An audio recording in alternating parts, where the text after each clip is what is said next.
തെരഞ്ഞെടുപ്പിൽ ഫലപ്രദമായി ഉപയോഗിക്കാൻ BJPക്ക് സാധിച്ചു വന്നതും ഹരിയാനയിലെ BJP അനുകൂല വിധിയെഴുത്തിലേക്ക് നയിച്ച ഒരു ഘടകമായി പൊതുവിൽ വിലയിരുത്തപ്പെടുന്നുണ്ട്.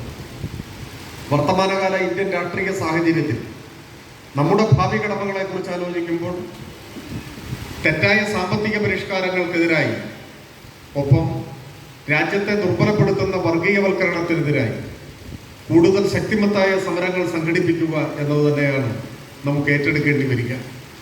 രാജ്യത്തെ വിവിധ വിഭാഗം ജനങ്ങളെ അടിച്ചമർത്തപ്പെടുകയും ജീവിത ദുരിതങ്ങളെ അഭിമുഖീകരിക്കുകയും ചെയ്യേണ്ടി വരുന്ന ജനവിഭാഗങ്ങളെ ഏകോപിപ്പിച്ച് അവരുടെ സമരം ശക്തിപ്പെടുത്തി രാജ്യത്തെ മാറ്റത്തിന് വേണ്ടി പരിശ്രമിക്കുക എന്നതാണ് നമ്മുടെ മുമ്പിലുള്ള കടമ. സാമ്പത്തിക പരിഷ്കരണങ്ങളുടെ കാര്യത്തിൽ, സാമ്പത്തിക സമീപനങ്ങളുടെ കാര്യത്തിൽ കോൺഗ്രസും BJPയും പിന്തുടരുന്നത് ഒരേ നയമാണ് എന്ന് രാജ്യത്തെമ്പാടും നമുക്ക് വിശദീകരിക്കാൻ സാധിക്കേണ്ടതായിട്ടുണ്ട്. ഒരേ നയം പിന്തുടരുന്ന ഇന്ത്യയിലെ 2 പാർട്ടികൾ മാത്രമാണ് അക്കാര്യത്തിൽ ഇവർ എന്ന് ജനങ്ങളുടെ മുൻപാകെ വിശദീകരിക്കാൻ, ബോധ്യപ്പെടുത്താൻ നമുക്ക് സാധിക്കേണ്ടതായിട്ടുണ്ട്.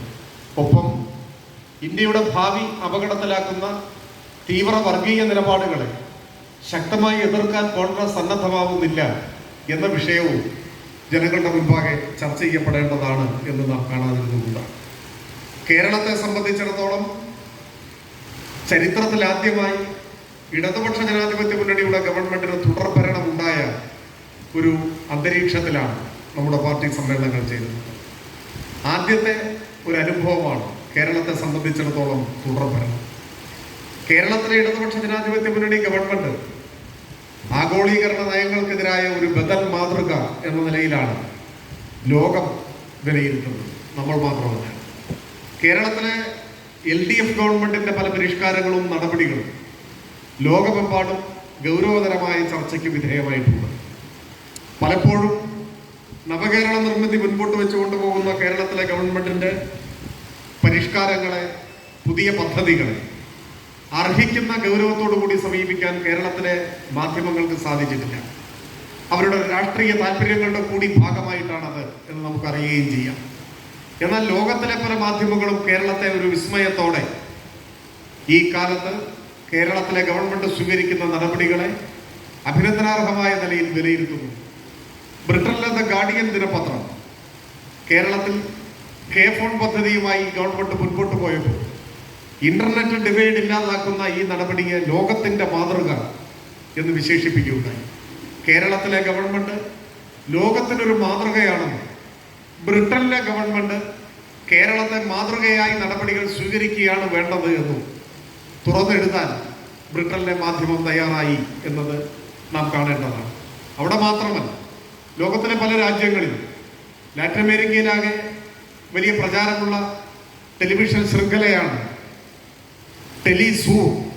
ആ ടെലിവിഷൻ ശൃംഖല കേരളത്തിലെ അതിഥി തൊഴിലാളികളുടെ ക്ഷേമ പദ്ധതികളെ മുൻനിർത്തി ലോകത്തിൽ തന്നെ ഏറ്റവും ശ്രദ്ധേയമായ നടപടിയാണ് കേരളത്തിലെ തൊഴിൽ വകുപ്പ് സ്വീകരിച്ചത് എന്ന് റിപ്പോർട്ട് ചെയ്യുകയുണ്ടായി. പല രാജ്യങ്ങളിലെയും മാധ്യമങ്ങൾ കേരളത്തിന്റെ മികവിനെ, നേട്ടത്തെ പ്രത്യേകമായി തന്നെ പ്രശംസിക്കുന്ന നില ആണ് ഇന്ന്.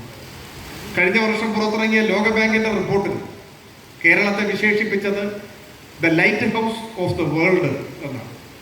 ലോകത്തിന്റെ പ്രകാശ ഗോപുരമാണ് കേരളം എന്നാണ്. ശ്രദ്ധേയമായ അത്തരം നടപടികൾക്ക് നേതൃത്വം കൊടുക്കാൻ നമ്മുടെ ഗവൺമെന്റിന് സാധിച്ചിട്ടുണ്ട് എന്ന് നമുക്ക് കാണാൻ കഴിയും. ഞാൻ ഗവൺമെന്റിന്റെ ഓരോ രംഗത്തെയും പ്രവർത്തനങ്ങൾ ഈ ഉദ്ഘാടന പ്രസംഗത്തിന്റെ ഭാഗമായി പ്രത്യേകമായി എടുത്തു പറയണം എന്ന് കരുതുന്നില്ല. അത് നമ്മളെല്ലാം പ്രചരിപ്പിക്കുകയും ചർച്ച ചെയ്യുകയും ചെയ്യുന്ന കാര്യങ്ങളാണ്.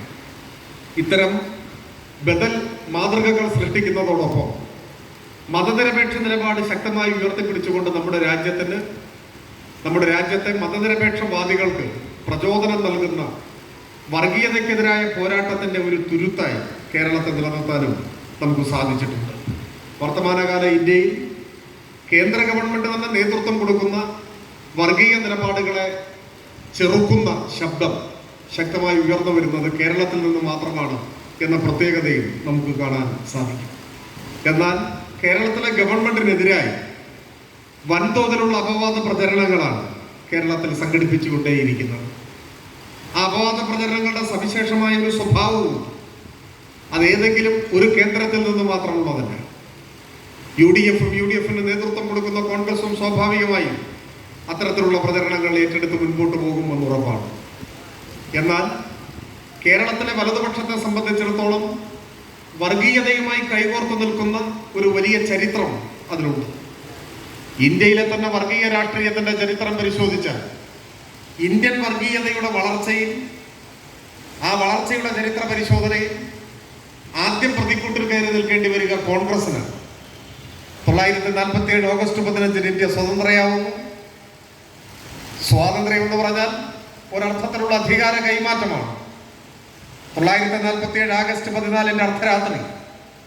ആഗസ്റ്റ് 15 ഇന്ത്യയുടെ പ്രധാനമന്ത്രിയായി അധികാരമേൽക്കുന്നത് നെഹ്റുവാണ്, പണ്ഡിറ്റ് നെഹ്റു. നെഹ്റുവിന്റെ ക്യാബിനറ്റിൽ 15 പേരാണ്. 15 അംഗ ക്യാബിനറ്റാണ് സ്വതന്ത്ര ഇന്ത്യയിലെ ആദ്യത്തെ ക്യാബിനറ്റ്. ആ ക്യാബിനറ്റിലുള്ളവരിൽ മിക്കവരും ദേശീയ രാഷ്ട്രീയത്തിൽ സ്വീകാര്യതയുള്ളവരും ദേശീയ പ്രസ്ഥാനത്തിന്റെ നേതാക്കളായിരുന്നവരും ഒക്കെയാണ്. ഡോക്ടർ BR അംബേദ്കർ, വല്ലഭായ് പട്ടേൽ, മൗലാന അബുൽ കലാം ആസാദ്, രാജ്കുമാരി അമൃത് കൗർ, നമ്മുടെ മലയാളിയായ ജോൺ മത്തായി, ഇങ്ങനെയുള്ളവരൊക്കെയാണ്. പക്ഷെ അക്കൂട്ടത്തിൽ ഒരാൾ മാത്രം വേറിട്ടു. അത് 24 കാരറ്റ് RSSകാരനായ ഹിന്ദു മഹാസഭയുടെ നേതാവ്, പിൽക്കാലത്ത് RSSന്റെ നിർദ്ദേശപ്രകാരം ഭാരതീയ ജനസംഘം രൂപീകരിച്ചപ്പോൾ അതിന്റെ സ്ഥാപകൻ കൂടിയായ ഡോക്ടർ ശ്യാമപ്രസാദ് മുഖർജിയാണ്. എങ്ങനെ സ്വതന്ത്ര ഇന്ത്യയുടെ ക്യാബിനറ്റിൽ ഒരു RSSകാരൻ അംഗമായി എന്ന ചോദ്യം വളരെ പ്രസക്തമാണ്. പണ്ഡിറ്റ് നെഹ്റുവിന്റെ രാഷ്ട്രീയ നിലപാടുകളോട് പൊതുവിൽ വിയോജിക്കുമ്പോൾ പല ഘട്ടത്തിലും അദ്ദേഹം സ്വീകരിച്ച മതനിരപേക്ഷ നിലപാടിനെ ആദരവോടുകൂടി കാണുന്നവരാണ് ഇന്ത്യയിലെ കമ്മ്യൂണിസ്റ്റുകാർ.